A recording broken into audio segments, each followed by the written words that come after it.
Assalamualaikum warahmatullahi wabarakatuh.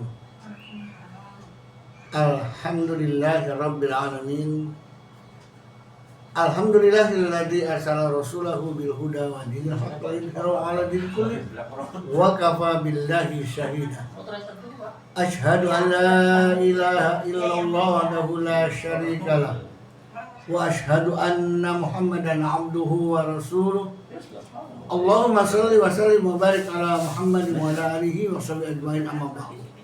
Alhamdulillahirabbil alamin. Para pemirsa RSK 107,9, alhamdulillah kita berjumpa kembali di pekan hari Rabu 1 Juli. Alhamdulillah masih bersama Ustadz Suparno dan dari Dewan Dakwah Islamiyah Indonesia Kota Cirebon. Para pemirsa sekalian, pada pertemuan yang ke-19 kita telah usai membahas berkaitan dengan sholat. Sholat bagian dari rukun Islam yang kedua setelah syahadat. Nah, antara syahadat dan sholat tidak bisa dipisahkan. Demikian juga dalam bagian kemudian, sholat dengan zakat, infak, sedekah juga tidak bisa dipisahkan. Jadi rukun Islam merupakan bagian daripada membina ya diri pribadi muslim, bermasyarakat, berbangsa dan bernegara, yaitu dengan sistem rukun Islam yang saling berkaitan dari syahadat ya sampai dengan ibadah haji. Inilah mengenal Islam dari awal.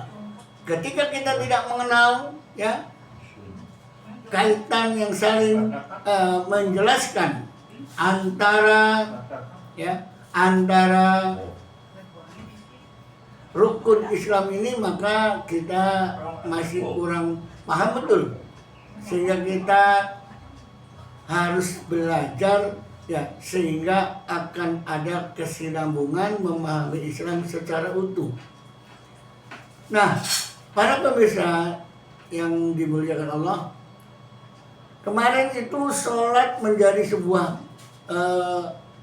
pembinaan diri. Menurut hadis Rasulullah, as-sholatu mi'rajul mu'minin. Ya. Sholat itu adalah alat meningkatkan kualitas iman. Suatu alat ya. Alat meningkatkan. Jadi kalau alat itu harus sering digunakan. Ibarat pisau kalau nggak pernah digunakan ya tumpul. Kalau sering digunakan diasah lagi, pakai lagi, asah lagi. Ya kalau nggak pernah digunakan ya nggak pernah diasah. Nah demikian juga ketika kita ya tunaikan sholat dengan sebaiknya, maka kita akan menjadi manusia muslim. Nah, para pemirsa sekalian, ketika memang manusia itu ingin menjadikan dirinya menunjukkan kemuslimannya, maka bagaimana setelah sholat perilaku karakter manusia muslim? Bukankah tanha anil fahsya'i wal munkar? Bukankah sholat itu mencegah diri dari perbuatan keji dan munkar? Nah, disinilah ya. Apakah kita sebagai muslim, sebagai pelaku sholat ya, kemudian bisa mewujudkannya dalam kehidupan? Sebab mengapa? Sebab bisa jadi orang tidak paham tentang sholat ya, tidak paham tentang sholat, malah ya dia hanya sholat sekedar kewajiban. Dari sholat saja itu di dalamnya ada bagaimana memantapkan syahadat akidah. Ingat dari awal iftitah ya, itu di sana menunjukkan bahwa la syarika lahu wa bidzalika umirtu wa ana minal muslimin. saya ini tidak mau mensyirikatkan Allah. Kepercayaanku hanya Allah, yang lain tidak ada. Dan merasa ya apa yang kami kerjakan sebagai satu ibadah itu merupakan perintah ya, sebagai seorang muslim untuk dilaksanakan dalam kehidupan. Itu dari awal iftitah begitu. Sehingga ketika langsung Fatihah, paham betul apa Fatihahnya, kemarin sudah kita jelaskan sampai pada Assalamualaikum. Nah, Assalamualaikum warahmatullahi, kanan kiri menunjukkan bagaimana orang yang sholat ini mengajak kanan kiri tetangga siapapun, mari kita hidup secara Islam yang membawa kehidupan barokah. Bukan kemudian kita orang yang mengaku muslim ingin bagaimana Islam itu ditegakkan, Islam itu didakwakan dengan kekerasan atau dengan manipulasi yang membohongi orang, diberi bantuan, diberi sembako, diberi apa dan sebagainya, kemudian diiming-imingi sesuatu apapun. Anda mau masuk Islam tidak? Tidak. Islam tidak ngajarin begitu. Islam didakwakan ya kepada silakan siapa saja yang mau. Ya. Ya ayyuhalladzina amanu. A'udzubillahi minasyaitonirrajim. Ya ayyuhalladzina amanu. Istajibu lillahi wal rasul idza da'akum lima yuhyikum. Ya ayyuhalladzina amanu istajibu lillahi wal rasul idza da'akum lima yuhyikum. Wa'lamu anna Allah yahulu bainal mar'i wa qalbihi wa annahu ilaihi tuhsyarun. Hebat, gamblang dan jelas ya. Bagi mereka, hai orang-orang yang beriman, penuhilah seruan Allah dan Rasulnya. Apa seruannya? Mengajak siapa saja, Anda semua untuk hidup secara Islam. Nah kan begitu. Jadi kalau beriman, laksanakan Islam. Kalau yang tidak beriman silakan. Anda menolak, Anda mengingkari sebagai orang yang menutup diri, orang kafir, maka itu hak ya. Waman syaa falyu'min, waman syaa falyakfur. Mau beriman monggo, ya, mau kufur juga monggo. Tidak ada paksaan. Inilah hebatnya Islamnya.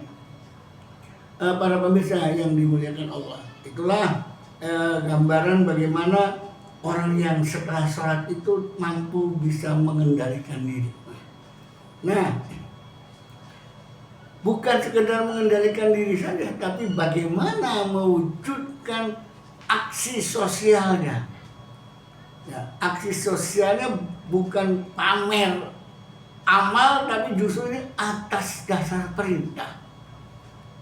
Sebab jangan sampai Anda sholat, kita sholat, tapi dikatakan celaka oleh Allah. Fawailul lil musholin.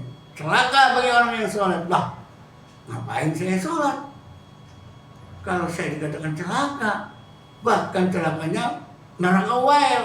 Ya, fawailul lil musholin. Lalai sholatnya, ya, masuk ke dalam neraka. Waduh, ya. Luar biasa ini peringatan Allah kepada mereka yang sholat. Orang yang sholat, nah, yang dikatakan celaka dan masuk neraka well, orang yang bagaimana? Orang yang tidak pernah peduli kepada fakir miskin. Ya, yaitu mereka yang wayamnaunal ma'un. Dia punya harta kekayaan, punya banyak makanan dan sebagainya, dia tidak peduli, tidak ngasih makan kepada orang miskin. Ya, programnya Pak Presiden kita ngasih makan kepada anak sekolah, ya, kepada ibu-ibu hamil. Kalau ibu hamil udah program PKK udah lama itu sih ya, sama balitanya supaya tidak ada stuntingnya, itu udah lama. Tapi ngasih makan anak sekolah. Tapi sayang, yang dikasih makan orang kaya yang ada di sekolahan juga dapat bagian. Sehingga dananya kurang pas. Ya, harusnya ngasih makan orang miskin yang sekolah, yang orang tuanya pas-pasan. Nah, masih banyak sisanya yang dikasih makan orang kaya itu, duitnya kasihkan ke orang tuanya, suruh kerja. Setelah kerja nanti silakan makan sendiri, nggak usah dikasih, sebab sudah berubah. Tadinya nggak punya pekerjaan, nggak bisa dagang, nggak ada penghasilan, setelah dikasih modal dagang, punya keuntungan, nah dia sudah, Pak, saya sudah cukup dari dagang, stop, anak saya nggak usah dikasih makan lagi. Nah, itu namanya program pilihan, bagus ya, program yang strategi tapi ada rencana yang matang, tidak asal bagi sembako bagi MBG, enggak seperti itu ya. Ya, mudah-mudahan banyak kritik dan saran buat Pak Presiden. Pak Presiden bisa merubah strategi MBG-nya. Syukur-syukur ya, duitnya saja kasihkan ke orang tua, suruh masak ya, atau orang tuanya dibina ya, dikasih modal, dikasih apa, setelah itu dari hasil usahanya ngasih makan anaknya. Jadi dikasih makannya gak tiap hari, jangan dikasih ikan, kasih kail, jangan dikasih makan, kasih pekerjaan. Nah gitu, itu teori orang zaman dulu begitu, teori orang-orang dulu bagaimana mendidik anak itu. Jangan kasih duit terus, tapi ajari anak bagaimana mencari duit, begitu para orang tua tuh ya. Iya, baiklah, kita kembali. Setelah kita sholat, ada kewajiban menunaikan rukun Islam yang ketiga, yaitu menunaikan zakat, sedekah, infak dan seterusnya. Ya, alladzina yu'minuna bil ghaibi wa yuqimuna sholata wa mimma razaqnahum yunfiqun wa yuqimuna sholata wa yutuna zakat. Ya. Jadi orang yang sholat itu kalau diberi rezeki oleh Allah, infakkan rezekinya. Ya itu diantaranya ngasih makan tetangganya yang kurang gizi. Ya.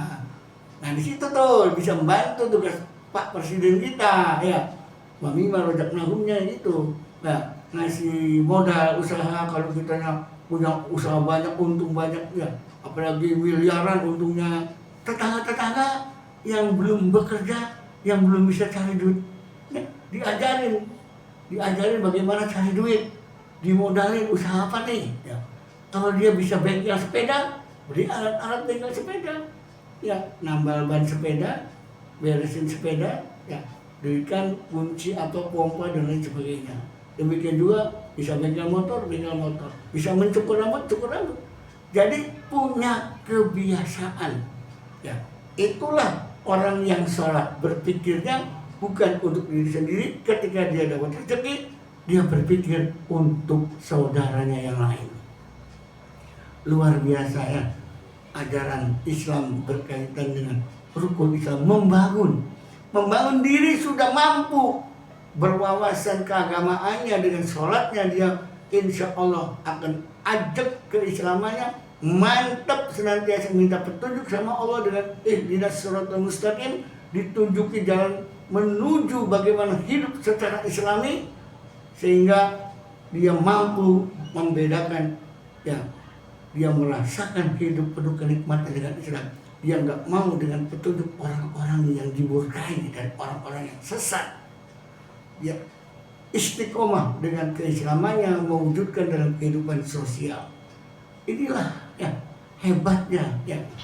Sehingga kalau dalam Islam ada zakat sebagai satu sumber ekonomi yang dipungut setahun sekali ya, sumber bagaimana membangun masyarakat, membantu masyarakat.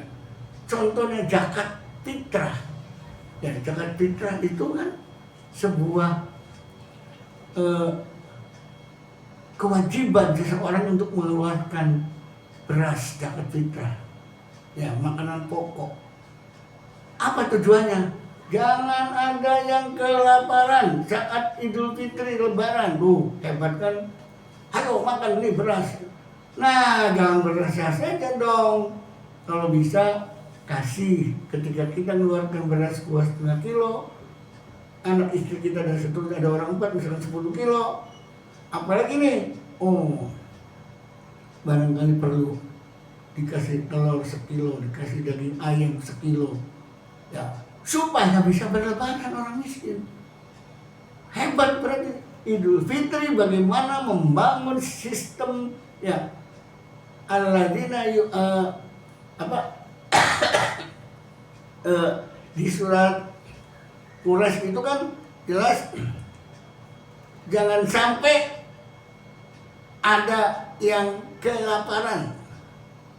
Alladzi amahum min ju'. Jangan sampai ada yang lapar. Setelah manusia-manusia diperintahkan Allah untuk beribadah. Ya. Rabb hadzal bait.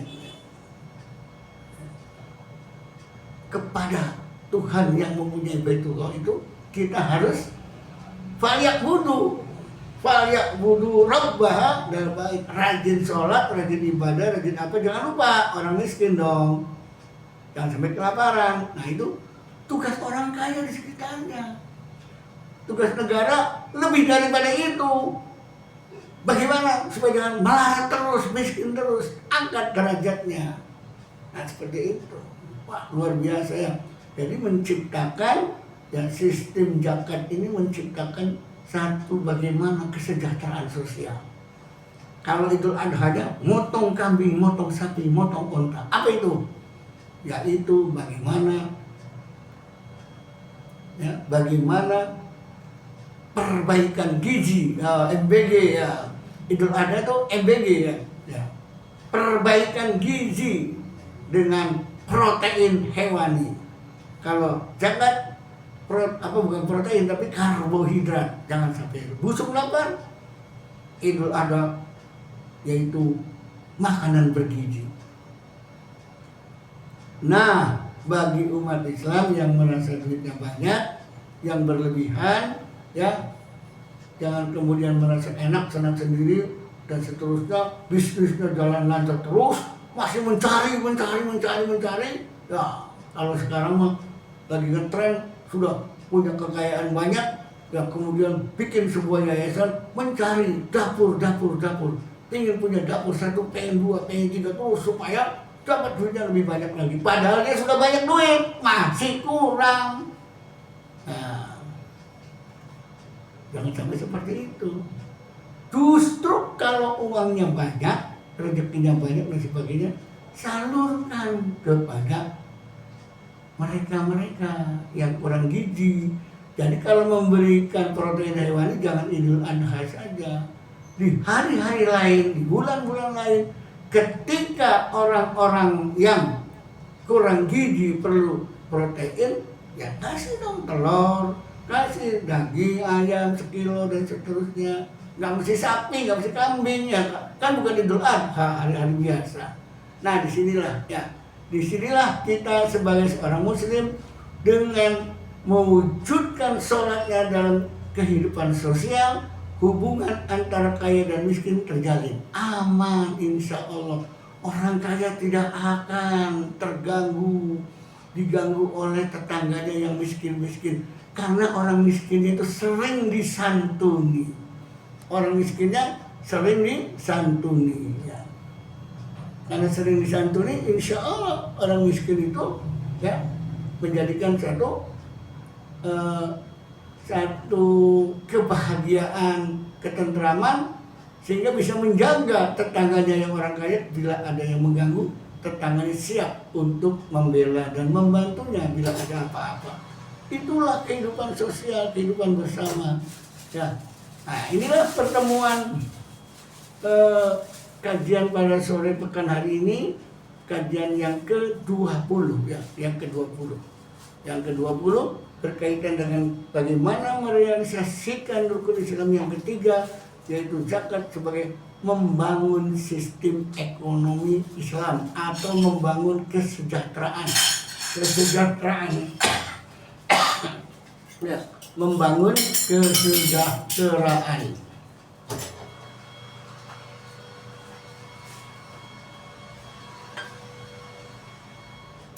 Sebab Islam bukan sekedar agama peribadatan saja. Tidak.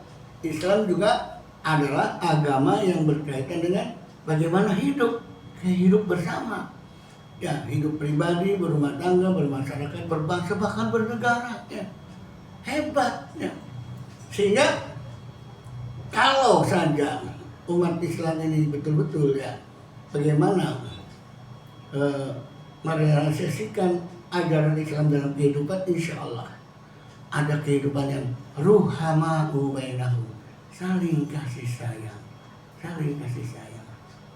Nah, berkaitan dengan masalah zakat, ya bagi orang yang nggak mampu ya nggak ngeluarin zakat nggak apa-apa. Ya, tapi minimalnya itu ya bersedekah, ikut membantu. Ada di bawah kita orang lain, tetangga yang perlu kita bantu. Kita sendiri bisa kurang, ada orang yang serba kekurangan. Itulah kan jelas, alladzina yadhkurunallaha qiyaman, berdiri tegak, nah, wa qu'udan wa 'ala junubihim, nah, tegak, duduk, berbaring. Jadi mampu, sedang, melarat. Nah, itu bisa dijadikan sebuah standar bagaimana kita saling membantu. Sehingga kalau kita saling membantu, insya Allah ya dengan kehidupan sistem zakat ya, sistem berbagi rezeki, insya Allah ya. Jadi ketika ada orang yang membutuhkan, bantu, begitu ya. Ada sebuah kisah orang yang mau ya pergi haji nggak jadi. Ketika di jalan ada tetangganya yang nangis terus tuh, anak putunya ya, 4 orang, nenek-nenek, kenapa naik gitu. Ini ya, anak saya tidak bisa makan lama gini dan sebagainya. Terus itu lagi masak apa? Iya, ini masak kambing, masak daging lah. Oh, bagi dong, baunya enak sampai ke rumah, nah gitu. Terus gimana? Ya bagi dong, kira-kira gimana? Baunya sampai ke rumah nih.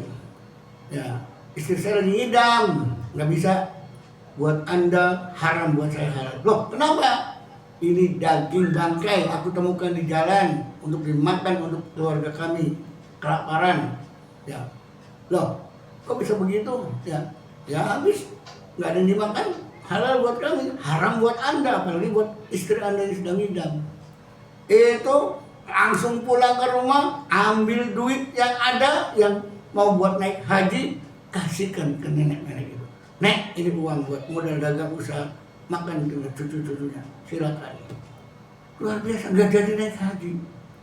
Dan orang yang kayak begitu sudah niat haji, duitnya kemudian disumbangkan ke yang lebih butuh, itu sudah naik hajinya seolah-olah terlaksana, mabrur dibandingkan dengan mereka yang pergi duluan. Itulah sikap sosial ya, yang walaupun dia ada kepentingan, tapi ada yang lebih penting lagi untuk dibantu, dia rela tidak pergi haji, duitnya dibagikan kepada orang yang membutuhkan. Demikian saudaraku, para pemirsa ya, pertemuan yang ke-20, nanti kita lanjut di pertemuan yang ke-21 ya. Bersama Dewan Dakwah Kota Cirebon, Ustadz Subhano. Assalamualaikum warahmatullahi wabarakatuh.